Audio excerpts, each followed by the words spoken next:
তার মানে আমরা যে সিদ্ধান্তটা নিয়েছি সেই সিদ্ধান্তটা আমাদের প্রত্যাহার করতে হবে, কি সেটাই বলতে চাইছো তো?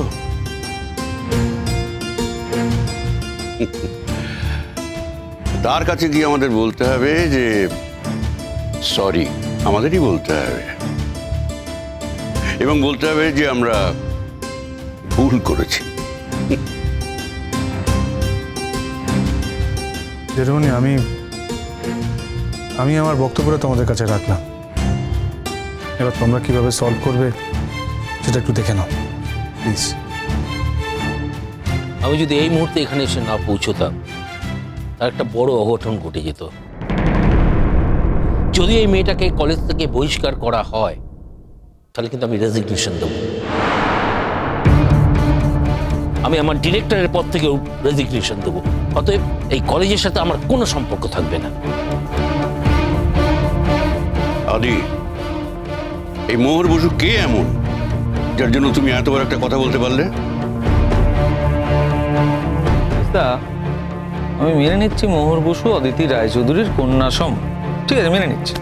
তা বলে মোহর বসু তোরও কন্যাসম হয়ে গেল নাকি? হ্যাঁ, যখন তখন যা তার নাম ড্রপ করবি না। যারা এর সঙ্গে যুক্ত নয় তাদের নাম ড্রপ করে তুই কি প্রমাণ করতে চাইছিস?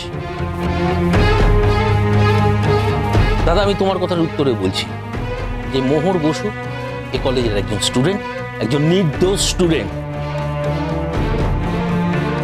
আজকে মোহর বসুর জায়গায় অন্য কোনো ছাত্র বা স্টুডেন্ট যদি নির্দোষ হতো, আমি কিন্তু তারও পক্ষ নিতাম। আমি ওদের আন্দোলনকে সাপোর্ট করেছিলাম এবং ওদের হাতে হাত মিলিয়েছিলাম। সেই জন্য বলছি যে মোহর বসুকে অকারণে তোমরা এইভাবে কলেজ থেকে বহিষ্কার করতে পারো না। তোমরা যেভাবে ওকে কলেজ থেকে বহিষ্কার করছো সেটা কিন্তু আমার ঠিক লাগছে না।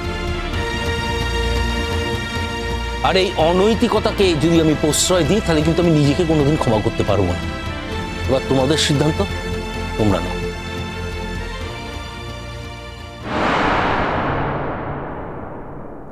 বাবা,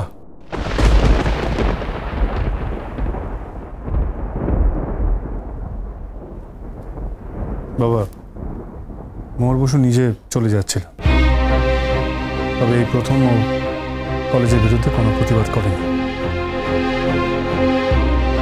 বাবা, মোহর বসু আমাদের কলেজ থেকে চলে যাচ্ছে, এটা নিজের ডিসিশন, সুতরাং ওকে এখান থেকে বহিষ্কার করার কোনো মানে নেই। তাছাড়া মোহর বসুর মতো স্টুডেন্ট আমাদের কলেজ থেকে চলে যাবে, এটা আমাদের পক্ষে ভালো হবে না, for the sake of our college.